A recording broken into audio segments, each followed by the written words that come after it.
Haitian family, welcome back guys to my channel. If you guys new to this channel, please don't forget to subscribe, like and comment, okay? Please.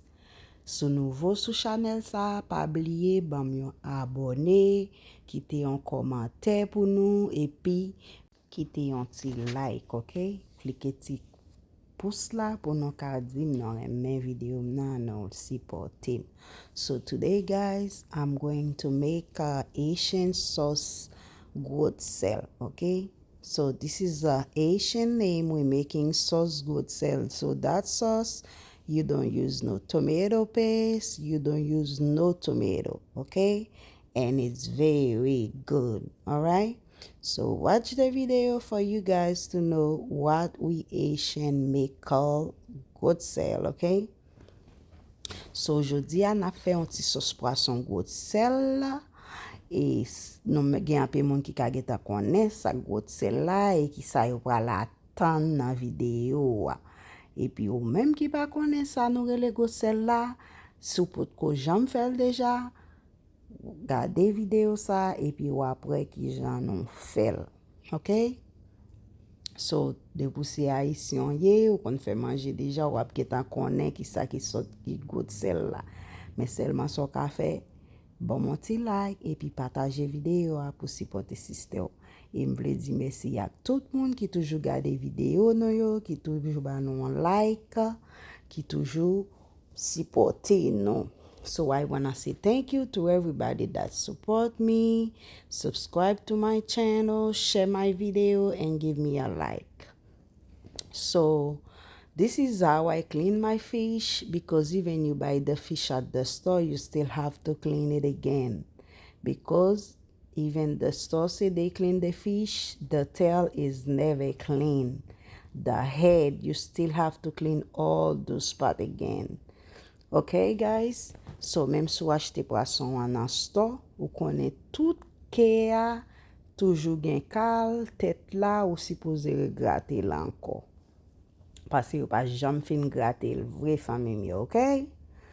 So, on garde ensemble qui jan, moi pral faire ti sauce Grosèl ça et ou même qui kon fait déjà, pas oublier supporter parce que nous connaît son gros travail n'a fait, n'a montré moun qui jan nous même haïtiens nous préparer bon petit sauce poisson qui a sous table. OK? Un petit sauce ménage. All right? So if you guys don't know what sauce ménage mean, so go to a friend, say what sauce ménage mean, and then they will let you know. Okay, guys? So, or if you were the Haitian and you don't know what's that mean, go ask me. Say, baby, what's that mean? Haitian sauce ménage. Okay, guys. If you guys not Haitian, but you know how to make that sauce Grosèl, leave a comment, leave a heart for me and say, yes, I make that sauce before. This is how I do it, okay? Or if you do something different, just let me know on the comment section below. Ou bien si son Haïtien ou ye, ou gade vidéo so kon fèl kon sa, kite yon komante. Dim bon travail, sister, okay? Dim bon travail, paske mwen men wè le mon ekri bon travail. Dim good job. If you guys know how to do it and you see I do good job, just let me know. Okay, guys? So this is how I clean the fish. I make sure I take all the thing out of. Especially inside of it is very clean now. You guys can see it on the video. Mwen netwaye tout ti ko poisson bien netwaye pi kouni a mwen filange. Okay? This is how I do it, guys.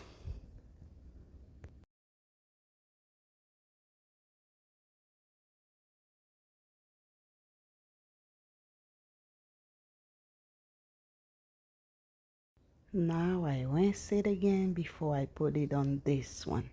So this one is like water, lemon, and we're gonna use the lemon juice again, and we use a little bit orange juice, the sour one, okay? Or if you have the sweet one, it's okay too.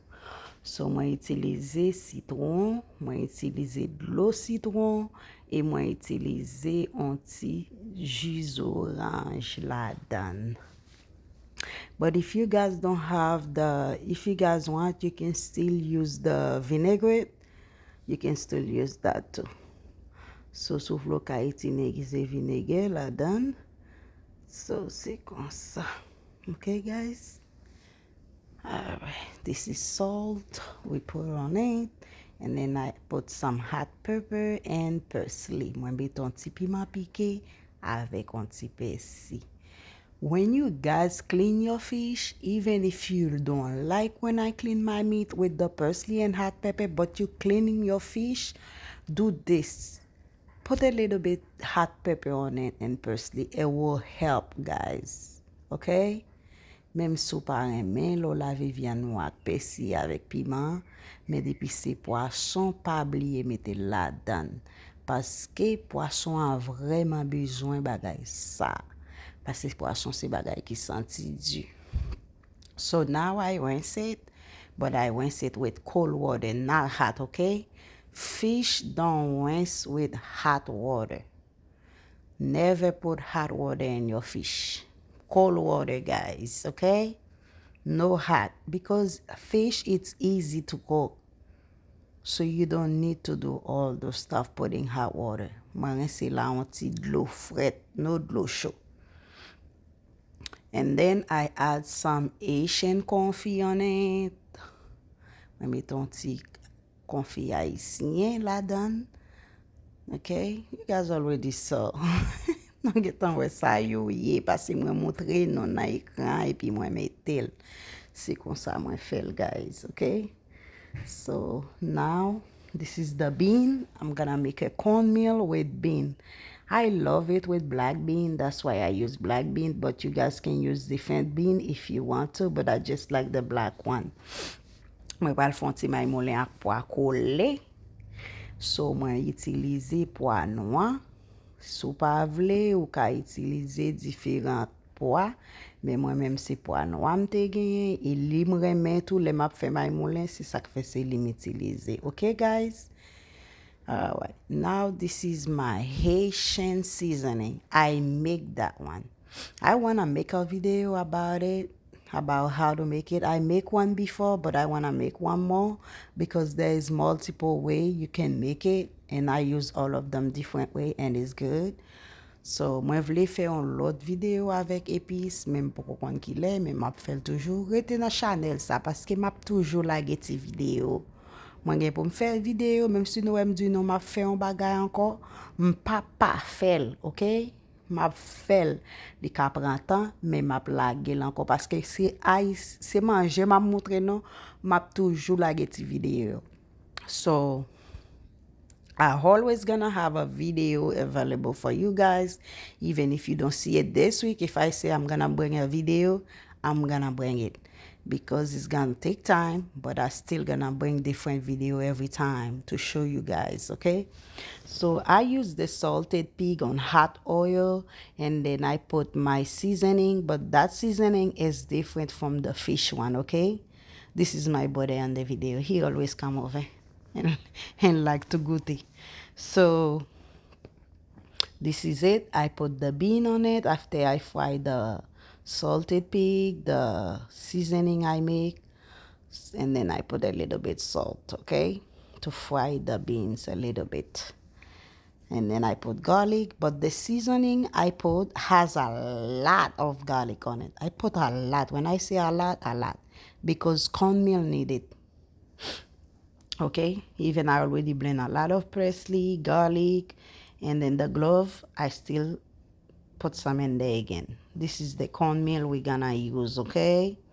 So, même si nou mette poud lay, mwen getan blende an pil lay la dan. Okay, guys? Mwen blende an pil lay, an pil jirof, an pil persil pou mette nan mayi moulen. So bagay sa yo toujou bezwen en pile. Si tout diri apre, may moulen apre kole, sa yo bezwen la dan. Okay guys? So c'est comme ça moi fel. So this is onion, the green pepper and yellow pepper. So I fried a little bit to take the smell of the oil. Moi fouge l'antikal zonyon, antikal piman dous la dan pour ka etire sente l'huile là parce que vous connaissez. L'huile là m'pa pral fouge en pile bagay la dan. So moi tout fouille ça pour m'ka etire sente la dan. Okay guys? And then si tout se sauce Grosèl, m'a wal nan fri tomate, fri sisi, so c'est comme ça moi fait. So now this is the coconut milk. So moi mette un petit coconut milk nan mayi moi. So c'est let coco et ça est. Moi mette la dernière minute. Ça c'est beurre.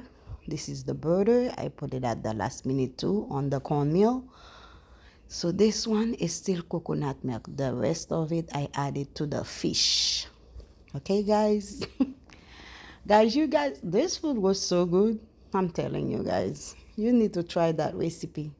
Haitian or not, try that recipe, guys. You will know.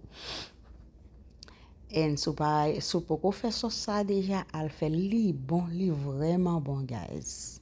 Okay? Let's get it pour nous. Petit sauce là bien jaune là-dedans, petit poisson en belle là.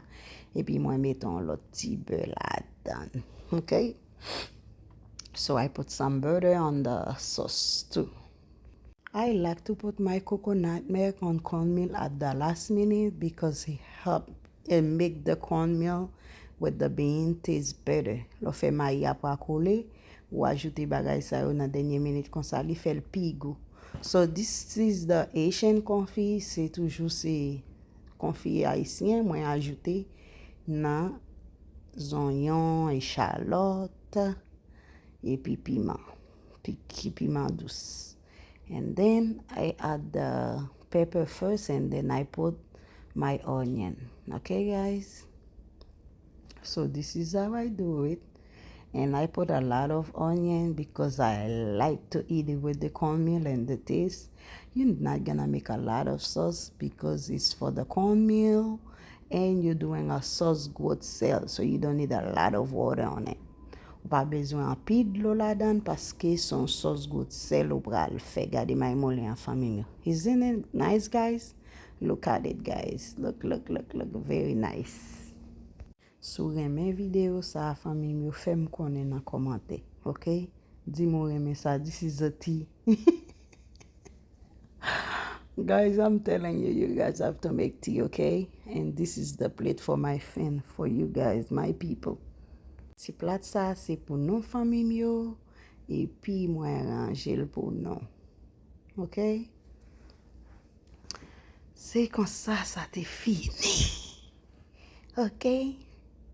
This is how I show you guys. Vraiment. Very. Family 10 sur 10. Allez, 20 sur 10. 20 sur 10. Ah ouais, allez là. Vous venez voir la manger. Bye. Soit pour le restaurant, c'est le premier client. Je confirme. Je confirme. Je confirme que bon. Très bon. J'attends manger tout. So m'de prend ti voix ça pour nous entendre des gens t'a dit ti manger à bon. Et puis moi m'a pas enregistré lui l'aime de la parler, elle me dit bon prend ça mettre dans vidéo. All right guys, bye. Mwah.